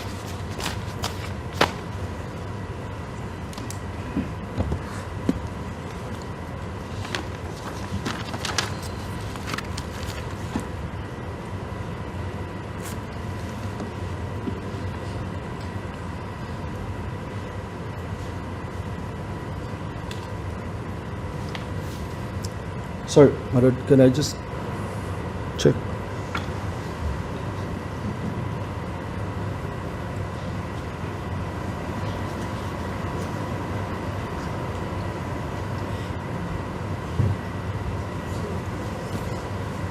My Lord, if I may deal with this one point that we dealt with initially. True. I need to place emphasis that before your Lordship today, my Lord, there is no postponement application by ourselves. In as far as the correspondence sought to intimate in that direction, it was only as far as indicating the status quo to your Lordship. If it was our intention to launch an application, then we would have launched the application for postponement as we have always done. And I would have been the first to speak and not been the one giving an answer to an application that I didn't make. That's just bizarre. And So you're saying that it was correct that Mr. Dana would proceed first? no, I'm saying to you, my Lord, there is no postponement application. So I don't even know what are we deciding. No. Just on the point that he Yes. said there's a postponement application, whether he should start or not. There You're isn't. saying there is no postponement application. Yes. He started. So all I'm saying is you don't have an objection to that then. That's correct. Well, he is dominus litis in the matter. He is the prosecutor. He may make his submissions to the court. But the point I'm clarifying for your Lordship is that it is incorrect for there to be an understanding that says we've brought an application postponement. We've come to update the court on where we are in the appeals process. That's as far as we've come to do today. And as far as our letters propose dates and issues about holding dates is to say, look, pragmatically looking at the matter, this is what our view on the issue is. And then the last point, your Lordship flagged it in as far as the private prosecution is concerned. We don't raise it now, but what we want to do is place it on record so that we are not in the future accused of acquiescing in his participation in this matter, when as a matter of ethics and principle of the legal profession, he should be erring on the side that protects the integrity of these proceedings. Whether he thinks there's no merit in our argument, whether he thinks that our private prosecution is frivolous and whatever they've accused it of. That's fine. But the fact of the matter is there's a matter being heard in this court, as the fact of the matter is that he is an accused in that matter. And while that prevails, for the integrity of these proceedings and for the integrity of the organization that he represents, he should step aside, to borrow a term from places I've heard on TV. That's all. Yes, no, I'm sorry, I have some questions for you. Yes, ma'am. The other points I raised on my deciding those issues, are you able to address me on that? Do you want to do so in due course? Is that the point about the commentary in Erasmus? No, that I've expressed certain views in my judgment on the grounds including the private prosecution. No, and the we're like. not going to venture into that because, and as far as our letter states it, we didn't raise anything that pertains to yourself and what you've stated in previous judgments in the letter. Yeah, but if it's something on which I've commented before that might peripherally be involved as an issue of relevant consideration in the present debate, where does that leave the court? Well, it leaves it incumbent on your judicial conscience, my lord, with respect. Yes. The same way what we say now, we leave it incumbent on his prosecutorial conscience. No, I understand that it's Yes. ultimately a decision. We're not of going to mine. express ourselves on that point anyway. If we were to, then we'd come to your lordship with a proper explained argument and view on the Yeah, issue. I'm not that's- going to make submissions from the bar. That's where you would apply for it. But you're correct that it's left ultimately to my judicial consciousness or conscience. My inquiry, more specific, is that in deciding that issue, I think it's only appropriate that I invite the parties to make any submissions they wish to make. If And- you invite us to, my lord, we will. And that's the opportunity that I'm talking about now. Is it something that you want to consider? We will consider it, my lord, but the Yes. point is I cannot make those submissions from the bar right now. All right. I'd have to sit, we'd have to sit and discuss them constructively because Where do you foresee the matter going from here? If I'm with you and I don't direct that the matter proceed on the 7th of November, then what is the order that you say should follow? as how we've conducted it, my lord, I said there's three scenarios. First one is the Constitutional Court refuses leave to appeal. We communicate that to you immediately. The parties gather, a trial date is set. That's the first one. Second, we are granted leave to appeal, and based on what the directions are, whether the state files papers, whether the second accused files papers, we'll then have a sense of the potential duration of the matter based on what the directions from the Constitutional Court are. Because we've had matters involving our clients where the Constitutional Court, we filed normal papers and the court told us come here in 3 days. We don't know how those decisions are made. So we wouldn't want to mislead this court. All we'll say is that a reasonable amount of time, like you gave us last time, to say, look, you want to go to the SCA and potentially the Concord thereafter. Okay, I'm thinking 4 or 5 months is sufficient time for you to come back. So our estimation, my lord, is that we should have a holding date for at least the first day of the first term, of the second term of 2023, for us to come back and update you. Because So just give me that date again. And second term. second term, in other words, at the start of the second term. I don't know what the dates for the terms are next year off the top of my head. We're thinking because it gives us one, we don't have much left in November. November is just but 1 month, and then the term kicks in to kick off only in Feb. So we could either come back at the end of the first term and help you schedule, or at the beginning of the second term, either or. I think that way would give us sufficient room to come back with a position that's more concrete than the speculative position that we hold right now. The difficulty is that I've previously asked, for dates that council are not committed. The difficulty is if you come back at a much later date, assuming, of course, now that the Constitutional Court dismisses the special plea or doesn't uphold rejects the appeal. If you start finalizing dates then for a trial, with the number of counsel involved, it's going to be much, much later. Shouldn't we tie those up as well? In all fairness, my lord, I would then ask that we stand down, then I consult with my leaders. It's one thing to have the holding date. I Yes. understand your submissions on that. Yes. It's the second part of it.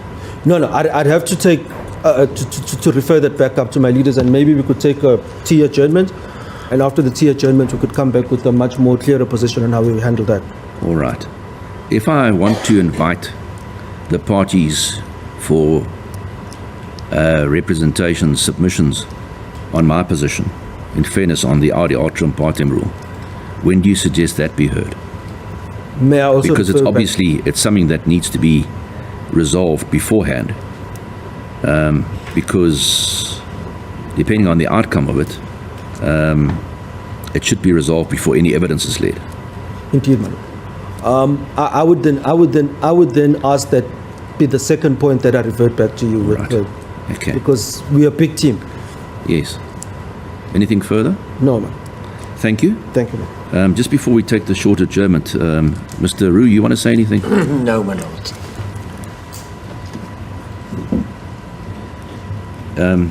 Mr. Dana, you've got your right of reply, but I think let's take the short adjournment because we've been going for quite some time, just as a comfort break to those who might require it as well.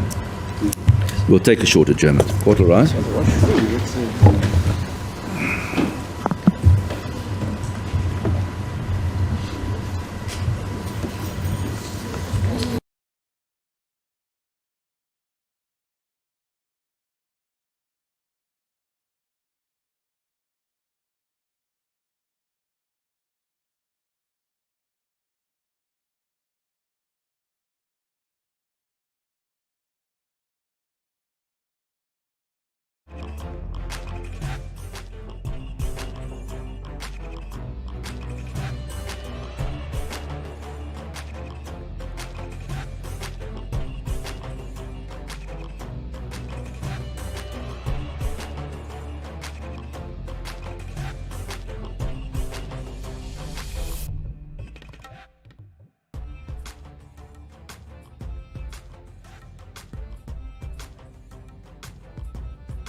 Who spoke, he had a brief discussion with Mr. Roux, but I don't know what they concluded. But the inclination is the start of the second term, because we would then have better line of sight in terms of where we are in the matter.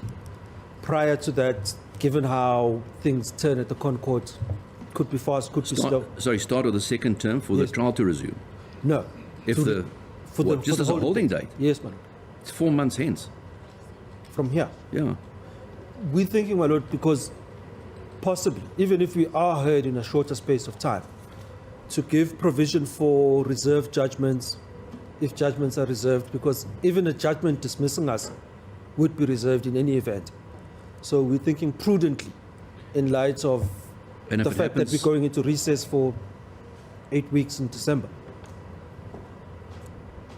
That for us seems a more prudent You know, so date. we don't quite get 8 weeks, we get 6, but nevertheless. Okay, counsel is 8. Yeah, and then when the trial to resume. Like you know the order that I've been granting up to now, in the event of, you've got nothing on that. Nothing on that. Okay. And the issue of my continued involvement, Well, we didn't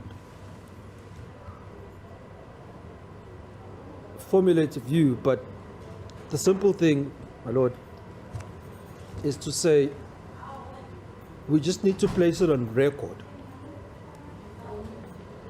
how our thinking was brought to this, was also in the 41-6 private prosecution. yes, That part of our thinking comes from your judgment of 21 October at paragraph 240. yeah. And if I may read it to you, I don't know whether your lordship is aware. Well, there also, I think there are also further paragraphs at 246. Yes, but Yeah. the primary one that for us is the following. It says, well, a lot of things, but ultimately what it comes to, it says, your lordship says, but these are simply ruminations without the benefit of having heard considered argument. Yes, If it is believed that the provisions of section 41(6) outlaws such conduct, then a formal charge in that regard can be pursued, where the proper application of section 41(6) can be fully ventilated and its proper interpretation determined. So but that has now happened. that's what now happened. Yeah. Also, And what's the impact of that? that's where we're not going to comment, man. But where does it leave me? Well- Can I decide on my position as you said I should, without? Do you want an opportunity to make representations? No, man. You don't want to. No. So You I decline. must just go and decide that on my own. And Indeed, so. you're happy to do so? Yes, ma'am. And then I'll make a date by which I will then make my position known. Yes, ma'am. Okay. So accused one doesn't want to make any representations on that.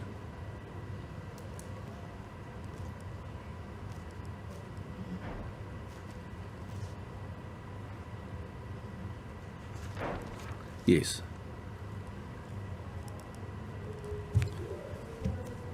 Is that it, Mr. Buthelezi? Let me just verify with Yes. the two.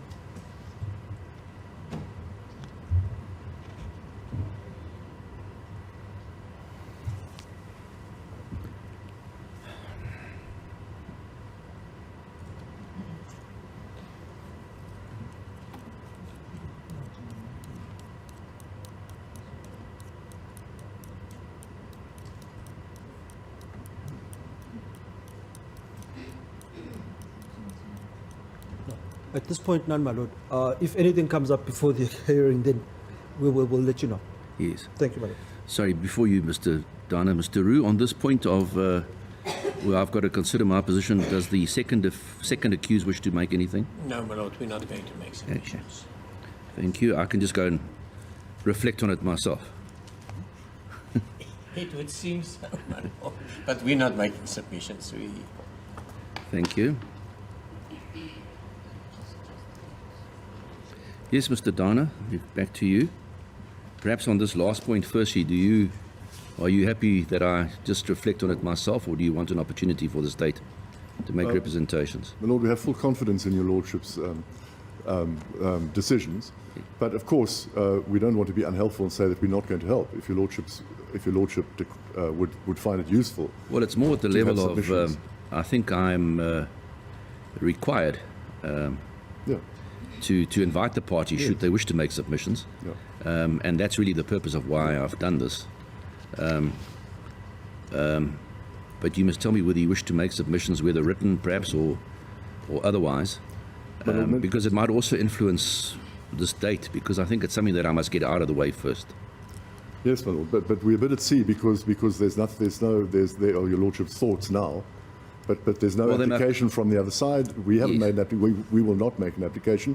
We will oppose an application, and our submissions will be that your Lordship has not been compromised in any way, other than the usual pronouncements which judges make in cases as they go on, in all sorts of trials within trials, matters. You're happy that I decide the issue for myself? Yes, but my Lord, that must not be taken to mean that we don't want to assist your Lordship. Yes.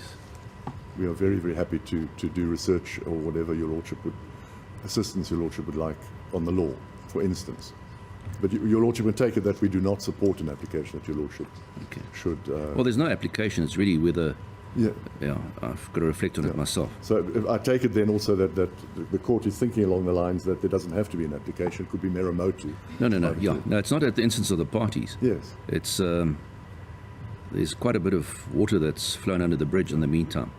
Yeah. That I must just make sure that the process is beyond any reproach. Indeed. Yes. Thank Yes, you, Mr. Lord. Downer. Then if I could refer to my learned friend's argument, Yes. just some things. First of all, the passage in Mieni relating to whether there is an appeal or not, if the rules of court are not complied with, is at paragraph 26, and it says that in conclusion, the learned judge there says the application for leave to appeal in the present matter has lapsed. So there is an application. So I'm now interjecting. So there was an application. There is an application before the court. It's in paper. It's there, but it had lapsed in terms of the rules of court. In order for the application for leave to appeal to be revived, condemnation will have to be granted by the SCA. Until such time, there is no application as contemplated by Section 18.5 of the Superior Courts Act. And the ineluctable consequence is that the Section 18.4 appeal is not competent on the facts of that case. And so the point is that my learned friend, as I took him to argue, was saying, yes, there is an appeal in the Concord. It's there. We don't take issue with that. We've confirmed that with our attorney that because we've confirmed that it is there. Whether it complies with the rule of court, we say it does not. And if it doesn't, then there isn't an appeal for the purposes of Section 18 or 19. And that's on the authority of Mieni. As opposed, the passages in Kluter, which deal with my learned friend's argument that it's absurd to expect us to make a dual application. I think that's his argument. Yes. The first answer to that is don't make the 17.2F application because, as the court says in Kluter, it's pointless because it creates a dual appeal process which is not in the interest of justice, and your application will always be refused unless in very exceptional circumstances. And the passages there are at 60, where the court there says, in my view, this approach is simply 6-0. In my view, this approach is simply not consistent with the interests of justice. This is especially so where there's a readily available mechanism to prevent any injustice, let alone a grave injustice. This is to direct that a litigant dissatisfied with the President's decision must instead seek leave to appeal to this court against the High Court decision on the merits. Indeed, Rule 19.2 of this court's rules expressly recognizes this. It states that while leave to appeal must be sought from the court within 15 days of the delivery of the judgment being appealed against, this is subject to the proviso that where the President has refused leave to appeal, the period prescribed in this rule shall run from the date of the order refusing leave. And then the court goes on at 61 to say, my Lord, that rule has been interpreted to refer to the refusal of leave to appeal by the Supreme Court of Appeal as opposed to the refusal of the Section 17.2F application by the President. and its intent is clear. Once a litigant has exhausted the options in the Supreme Court, she may then apply for leave to appeal in this court within 15 days. So that deals with what it means the President is referring to the President of the Supreme Court in his role as the head of the Supreme Court of Appeal, and who then refers it to the two judges. And that all in globally is the decision of the President. Yes. And then the court goes on to say, on this approach, there is no possible prejudice to the litigant caused by this court not normally hearing appeals from the President's Section 17.2f decision. Once the President has made her Section 17.2f decision, this litigant has 15 days to approach this court to seek leave to appeal against the High Court decision. So that's what I say, that it is extended to the decision of the President, and that's where it stops in terms of Klute.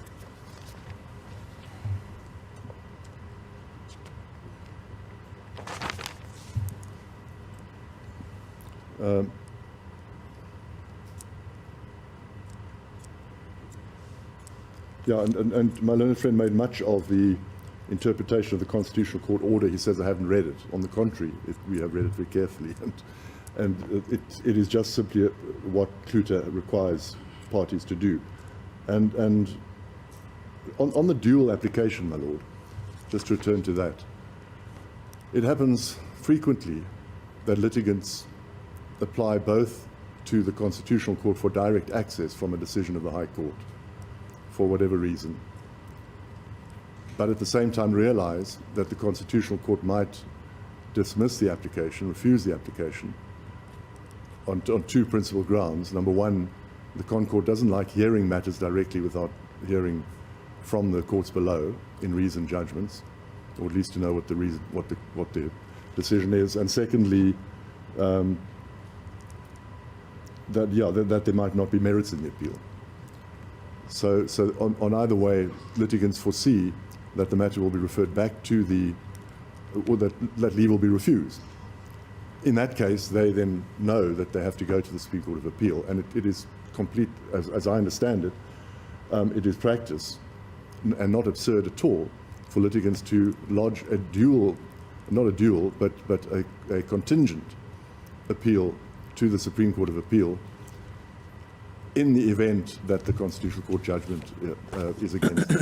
So it's not at all unworkable or absurd that should be so. But that doesn't detract from the central pillar of the argument that really the Section 17.2 appeal is not correct. Yeah, there's once again in the commentary by Erasmus, and as I say, I haven't had time to look at anything more than that. Stated as are ever generally not competent for a party to lodge simultaneous and separate appeals to the Constitutional Court in the same matter against orders of the High Court and the Supreme Court of Appeal dealing with the same issue. It is also not appropriate to apply to the Constitutional Court conditional upon the Supreme Court of Appeal refusing leave on the merits. Where the Supreme Court of Appeal refuses leave, a party has 15 days to apply, etc. And there's a footnote.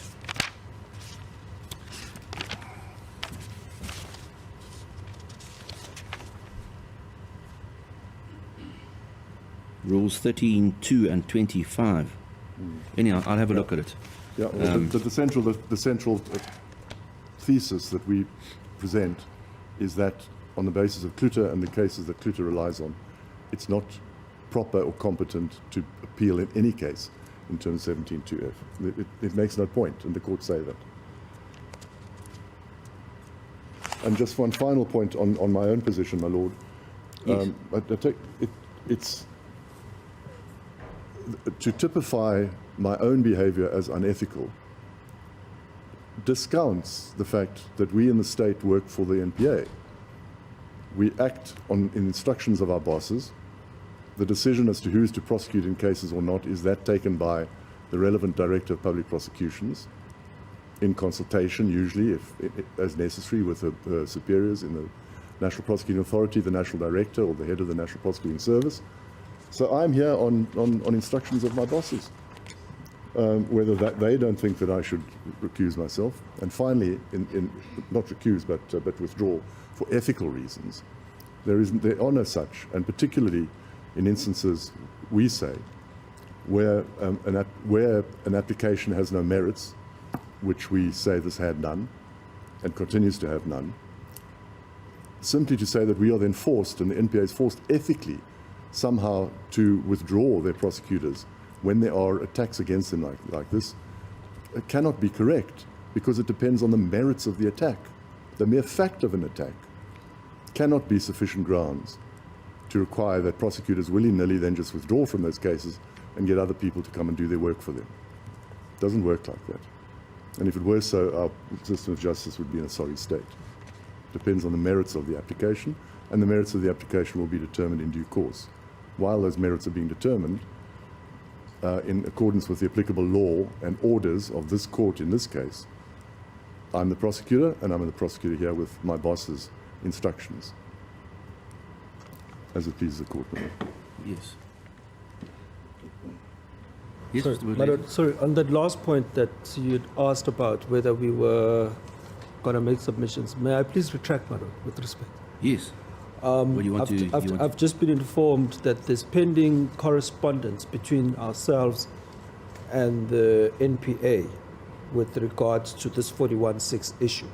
Yeah. And we request leave to then make a proper, write a letter to yourself before the end of this week stating our position in a much more crisper Yeah, way. look, I think I foreshadowed today what my concerns were. Yes. In regard to findings that I made on those 14 grounds in the main judgment, and then also the position in the light of private prosecution and some of the points that were made in the correspondence that was exchanged regarding Mr. Downer. I want to deal with that issue, so what, do you want to make written submissions? Did you want to deal with it today? No. No. I don't think you're in a position to deal with it today. No. Or And the hence I'm parties saying are. we were going to answer your question in a much more. Well, I think rather Crisp than point. correspondence, do it in the form of written submissions then. Are you content to do it in the form of written submissions? In the form with what, affidavit or? No, just written submissions, No, counsel. written submissions are fine. Yeah. Yes, we will. And to file them by End of the week. end of the week. Will that Yes. leave you enough time? Yes, madam. Well, that's an invitation that I'll extend to all the parties. Thank you.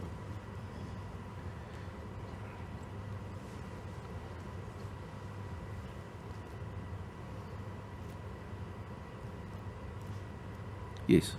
That's Thank all. you. Thank you. Yes, I need to reflect on the arguments that have been advanced and some of the authorities that have been referred to, or the authorities that have been referred to.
Yes, I have some other commitments this week, so what I intend doing is I will adjourn this matter to Wednesday, the 19th this week, when I will give my order on that morning. Obviously, as before, the accused may be excused from appearing on that day. It'll simply be that I'm going to come into court and read out my order. And those that come from far, if you want to just instruct somebody to note the order, that's fine. Very well. The matter then is adjourned to the 19th of October 2022 on the terms that I've set out. Court will rise. Right, can I just... Sorry, Mr. Root. On the dates issue. Maybe there was some miscommunication between Mr. Mpofu and I, because what I said is that I believe that the second term should be retained pending the development All right. as a trial date. Are there a number of combinations and permutations Yes. that now arise? Yes, that is also indeed this so. issue that I want to consider my position. Of course, I know. So I'm looking at, without running ahead of myself, fixing as part of the order on Wednesday that any written submissions on that must be made by Friday, that the parties might wish to make. And then I want to decide what I'm going to do with or without reasons I'll see, depending on which way it goes. So that might also affect the holding date. Of course. So I might bring that forward, so to deal with that issue firstly. And in the meantime, the processes can run. Understood. Yes. Court will rise.